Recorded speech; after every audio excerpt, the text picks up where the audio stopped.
There are good and bad lanes in Dota. These are the typical things you'll see within the laning stage. You'll see matchups where you think you should win, and you'll see matchups where you think you should lose.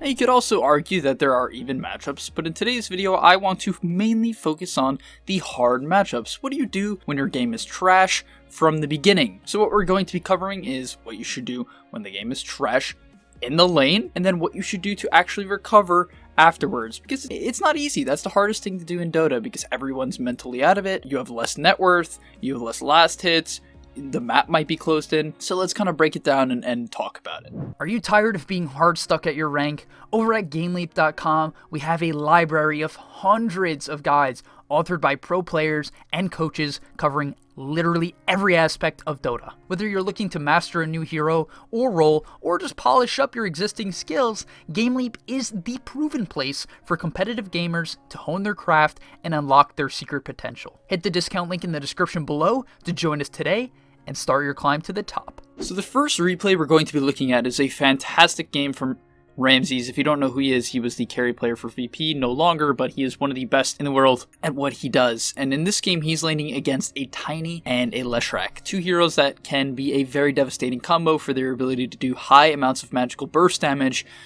which PA does not like. PA is a hero that likes typically physical damage in the laning stage due to her ability to evade it, right? And that is not the case here. Also, she's laning with a AA, right, Ancient Apparition, and that hero provides little to none in the laning stage unless there's a follow-up stun to proc his Cold Feet, right? So what does he have to do to actually survive this lane? That's very, very important. And the answer is actually maybe simpler than you think. So typically what ends up happening in a lot of low MMR games is fights break out in disadvantageous lanes for the carry player, right? Let's say you're the PA and this is a 3K game. The typical response of the carry player would be very, very simple: to fight, right? They kind of go along with the action.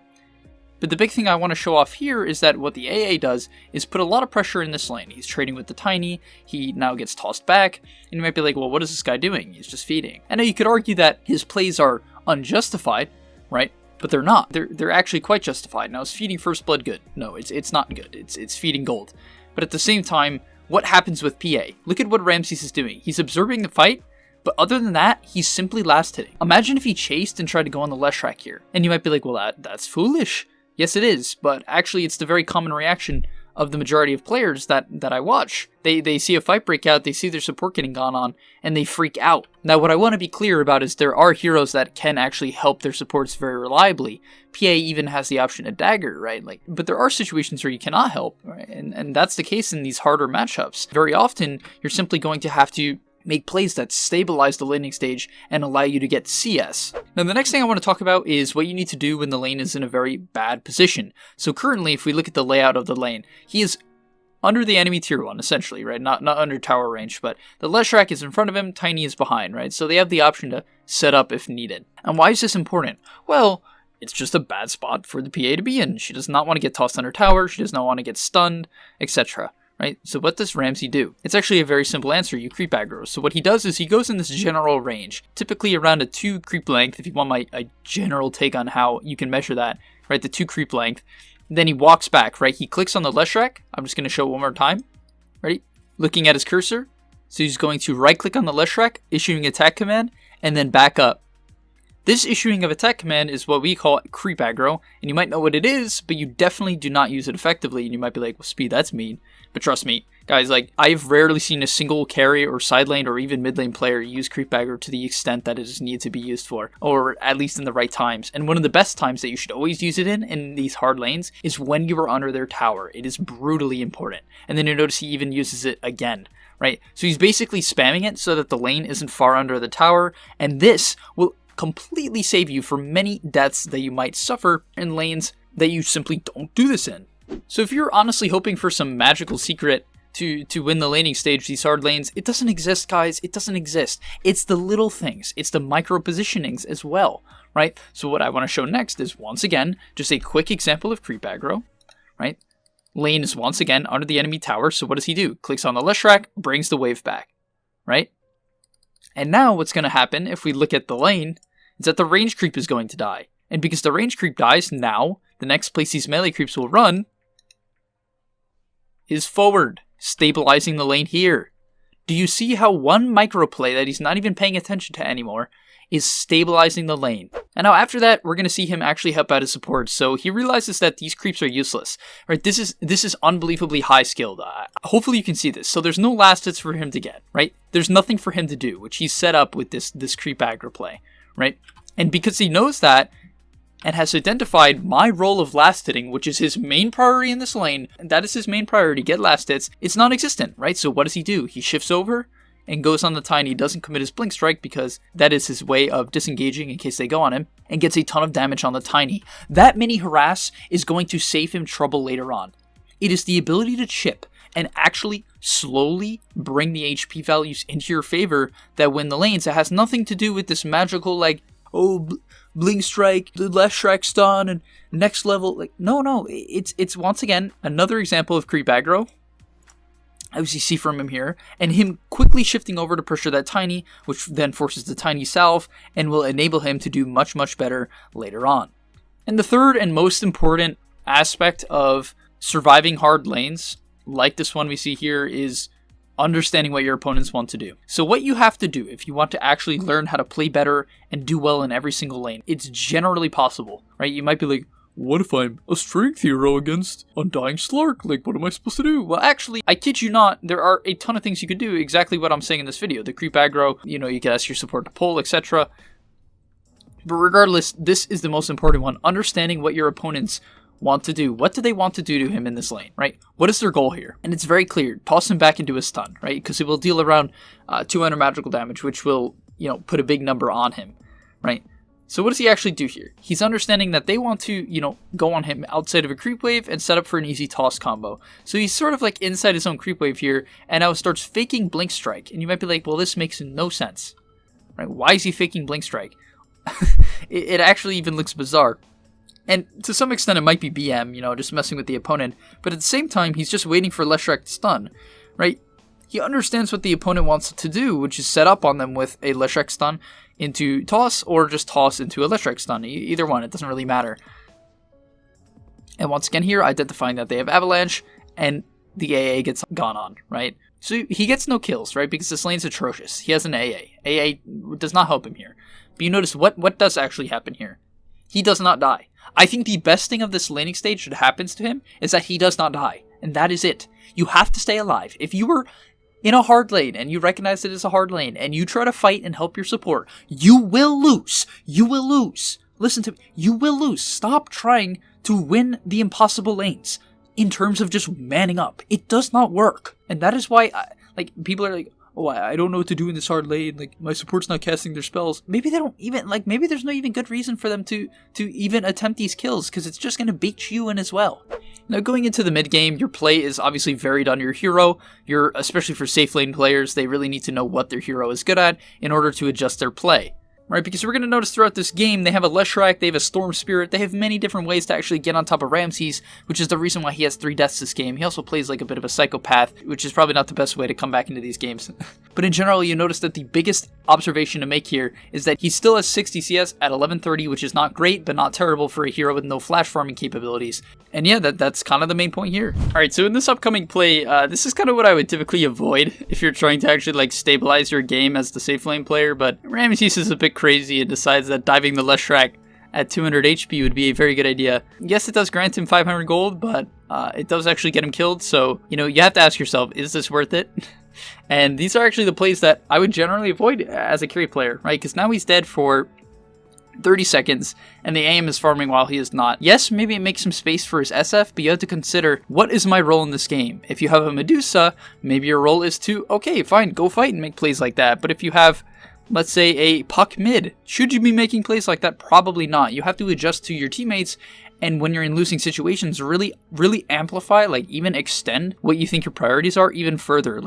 If you think you're the farmer, you just got a hardcore farm maybe for the next 20 minutes. If you're the hero, like a PA or a Wraith King. Am I saying if you're a Jug or a Void, go completely AFK? No, that would be ridiculous. That would be absolutely ridiculous, right? Those heroes have the capability to show up, get a quick kill, and then go back to farming. And yes, PA and Wraith King can do that as well, just to a lesser extent.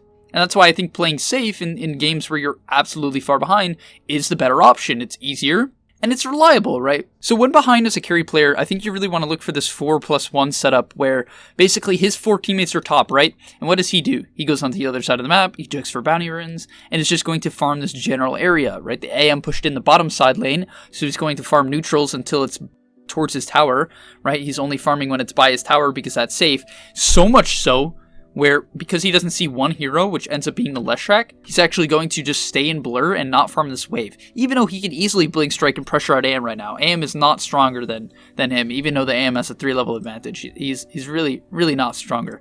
So why does he not approach this wave? Because he's staring at the map. If you do not stare at the map when you're behind, or even when you're ahead, but especially when you're behind, you will lose. You will lose. Trust me, like, it is very easy to gank carries when they're behind because their actions become very readable. But what he does in this game is have patience. He has a lot of patience, right? So now he sees a hero mid, doesn't actually see the Leshrac, but continues to back up, right? He could have farmed the wave right there, correct? But he understands that the waves have to be back and by his towers. Because if you were behind farm aggressive waves in vision, you will lose. Do you see what he's doing here?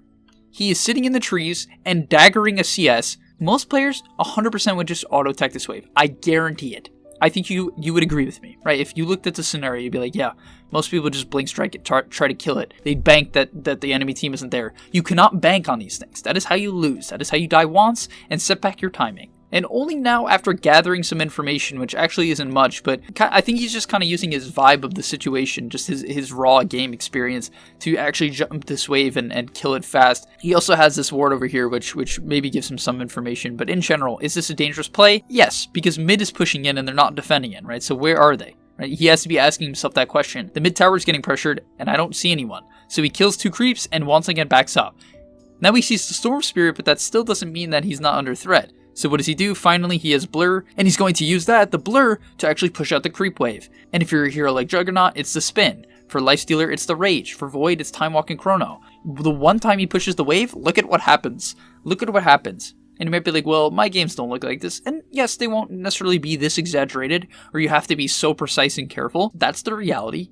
But at the same time, if you can have an inkling of this, where you back off the wave once when behind, you will live more often, and living more often, just that one extra time per game, is your chance of winning. Coming back in these hard situations is all about that one situation that you lived, where most players would have died, or where you typically died in the past. And yeah, that's where I'm going to wrap up the safe lane carry aspect of this video, and move into what you should do as a support in these hard games. Alright, so now getting into support, it's very important to consider one main thing when behind as a support, and what that exactly is who on my team helps me get kills, right? Who do I pair with that gets kills? So if you're a Witch Doctor, you want to look for anything with like maybe a slight bit of control, like the majority of offlaners, because they can stun with your Maledict and Ultimate. If you're a Shadow Shaman, right, maybe you want some DPS for your Shackles.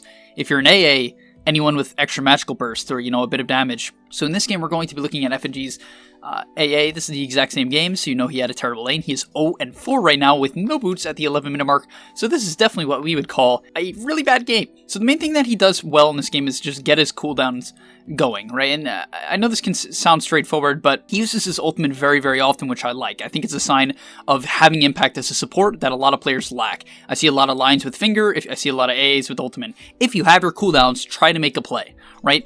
Like basically whatever it is, if you're a Warlock, cast your ult, Shaman, cast your ult, Witch Doctor, cast your ult, doesn't matter. It's the biggest mistake I see, not the willingness or lack of willingness to make plays anywhere, just anywhere. So you notice he's basically just playing around his team because he understands that he can kill anyone with them, right? He's not blowing his cooldowns. He's sort of just looking to play with the heroes that, he plays well with. Looks for a good ultimate opportunity, clips 2 heroes, and is just looking to fight, right? Is he winning the fight? No. His game's not going well. His team is 2k behind. But this is kind of just what you have to do. You notice them fighting bottom, create space for Ramses to run it down mid. And really, it's kind of just a big game of playing with your team, making calls, and dewarding stuff. Like, I think there are other options for different heroes, but for this exact example of AA, your goal is literally just to deward and make plays with your ultimate, right? you can't really shove waves or anything of that sort. And that's going into the second point. If you're behind as a Jakiro or a Warlock, with Fatal Bonds or your Dual Breath, you have the option to push in waves or even defend towers. You can use your ultimate to defend towers, which actually is a decent option. But for the most part, what you want to be doing is looking for kills, like exactly what he's doing, and go the right skill build, right? I really like that he's maxing Ice Vortex. I think this is the better build. I see a lot of people maxing Chilling Touch. I think that build's pretty trash, costs way too much mana, and this spell maxed out is actually broken, right? It's actually broken Ice Vortex at level 4. 30% slow is crazy, and 30% increased magical damage is also insane.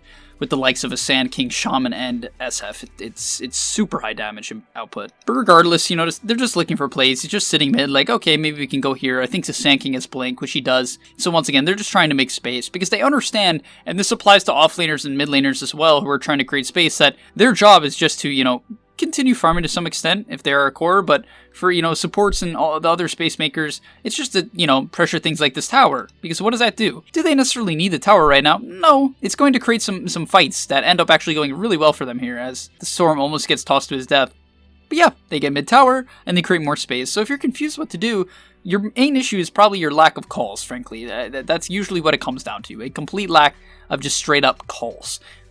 And you might be like, well, what if my team doesn't listen? It's because you're either making no calls at all, which is 99% of players, so that's already probably a bad excuse, or because you sound like an absolute madman, or, a psychopath, or you're just an awful person and you make fun of people before trying to make a call, which makes no sense.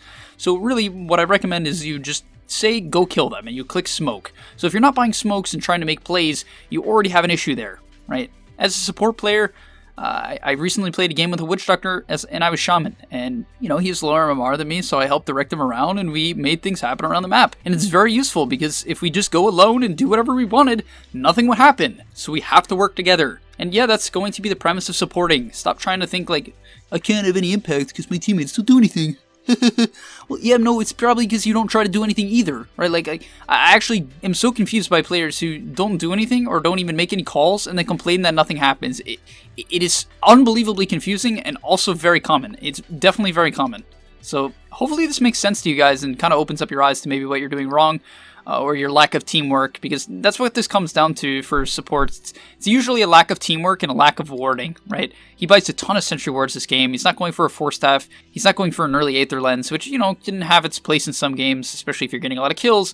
But as an 0-5 support, sentry wards, and Smoke of Deceit are your best friends, especially Smoke. Buy smokes and make calls just to kill people. Just say, let's go kill this guy, and that is it. Say the hero, say kill them, click smoke, and you're going to already have more impact when you're behind, because frankly, most of the people just AFK and expect things to happen. That does not work. And that's going to be it for this video, so hopefully you guys learned quite a bit what to do when behind. I think it's important to understand that this game goes both ways, and you also have to expect to lose here and there. This is just a quick side note, but like, a lot of players get very down when they lose, and I do too, so I get that. It's just about how you react and what you can take out of it. So personally, what helped me get to, where I got to top 100 Immortal for quite a period of time was mainly my ability to step out of games and analyze them from the outside, right? So after a game was lost, even if I got flame, even if I had a bad game, good game, didn't matter. We lose or win, and I could look at the scenarios and really analyze what well and what didn't. Anything else doesn't really help you improve, so I'd keep that in mind. And yeah, good luck in your next game, and hopefully I'll see you in the next video. Peace! This pro guide is one of hundreds, just like it, over at gameleap.com. GameLeap is your #1 stop to become a specialist in your desired role fast. Click on this link right now to take advantage of our special offer for a 25% discount and start your journey today.